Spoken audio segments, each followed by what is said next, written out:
नमस्कार, daily line के news file bulletin में आपका स्वागत है। मैं हूं अभिषेक पांडे। इस बुलेटिन में हम आपको बताएंगे कि पीएम मोदी केरल में लोकसभा चुनाव के लिए बीजेपी के किस उम्मीदवार के लिए प्रचार करेंगे और आपको बताएंगे कि राहुल की भारत जोड़ो न्याय यात्रा के अंतिम दिन कौन कौन नेता कांग्रेस की मेगा रैली में शामिल हुए। इसके साथ ही बताएंगे कि पूर्व मंत्री स्वामी प्रसाद मौर्य के विवादित बयान पर कोर्ट ने क्या एक्शन लिया है। लेकिन उससे पहले एक नजर डालते हैं आज की हेडलाइंस पर। पीएम मोदी का केरल दौरा, आज पड़क्कल में करेंगे रोड शो। बीजेपी उम्मीदवार अनिल एंटनी के लिए करेंगे चुनाव प्रचार। लोकसभा चुनाव के साथ 4 राज्यों के विधानसभा चुनाव का भी हुआ ऐलान।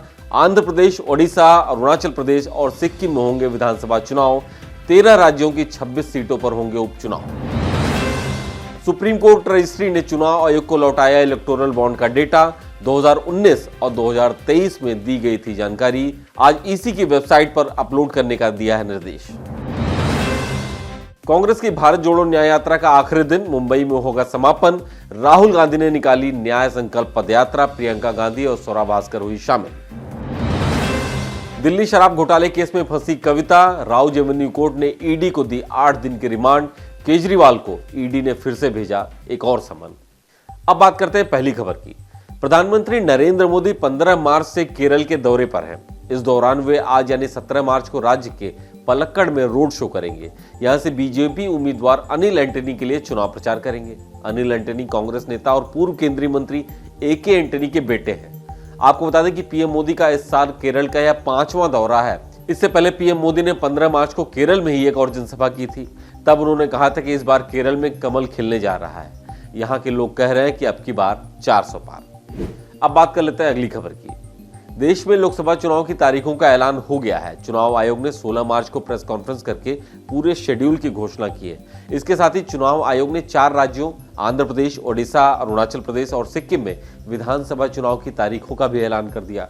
अरुणाचल प्रदेश की 60, सिक्किम की 32 सीटों को एक फेज में 19 अप्रैल को मतदान होगा।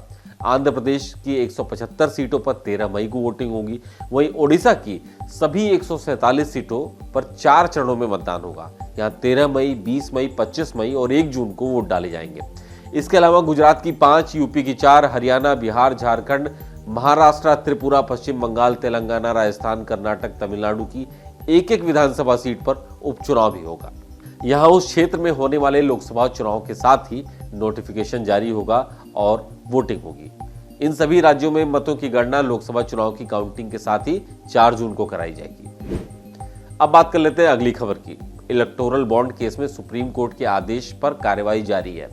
अब सुप्रीम कोर्ट की रजिस्ट्री ने इलेक्टोरल बॉन्ड का डेटा चुनाव आयोग को वापस लौटा दिया है।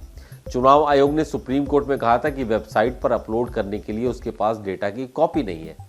चुनाव आयोग की याचिका पर सुप्रीम कोर्ट 15 मार्च को सुनवाई की थी। इस दौरान चीफ जस्टिस डीवाई चंद्रचूड़ की अध्यक्षता वाली पीठ ने रजिस्ट्री को शनिवार शाम 5 बजे तक डेटा वापस करने को कहा था। इसके साथ ही चुनाव आयोग को 17 मार्च शाम 5 बजे तक सारा डेटा अपनी वेबसाइट पर अपलोड करने का निर्देश दिया है।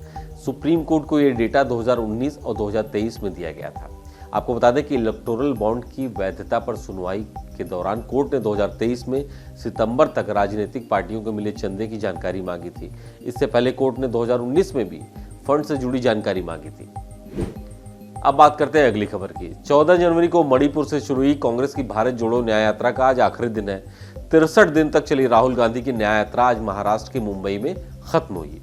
इस दौरान कांग्रेस सांसद राहुल गांधी ने मुंबई में मणि भवन में अगस्त क्रांति मैदान तक न्याय संकल्प पदयात्रा निकाली। इस पदयात्रा में उनके साथ उनकी बहन और कांग्रेस की महासचिव प्रियंका गांधी वाड्रा और एक्ट्रेस स्वरा भास्कर भी मौजूद रहीं।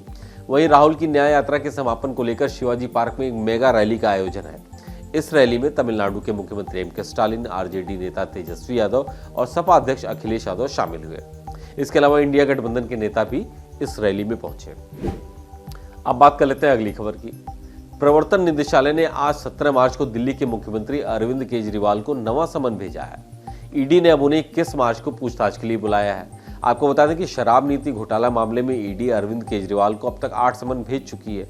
हालांकि वो एक बार भी पूछताछ के लिए पेश नहीं हुए। वहीं इसी केस में फंसी भारत राष्ट्र समिति के नेता के कविता की मुश्किलें थमने का नाम नहीं ले रही हैं। के कविता पर शराब लाइसेंस के बदले आम आदमी पार्टी के नेताओं को 100 करोड़ रुपए का भुगतान करने का आरोप है। मामले की सुनवाई कर रही दिल्ली के राउज एवेन्यू कोर्ट ने के कविता को 23 मार्च तक ईडी की कस्टडी में भेज दिया है। आपको बता दें कि के कविता तेलंगाना के पूर्व सीएम केसीआर की बेटी है। ईडी ने उन्हें शुक्रवार को हैदराबाद से गिरफ्तार किया था और 16 मार्च को दिल्ली की राउज एवेन्यू कोर्ट में पेश किया। कोर्ट ने उन्हें 8 दिन के रिमांड पर भेज दिया है। अब बात कर लेते हैं अगली खबर की। देवी लक्ष्मी पर आपत्तिजनक टिप्पणी करने पर पूर्व मंत्री स्वामी प्रसाद मौर्य की मुश्किलें बढ़ती नजर आ रही हैं। मामले की सुनवाई कर रही लखनऊ की एमपी एमएलए कोर्ट ने उन पर केस दर्ज करने का आदेश दिया है। कोर्ट ने वजीरगंज पुलिस स्टेशन को स्वामी प्रसाद मौर्य के खिलाफ केस दर्ज करने का आदेश दिया है।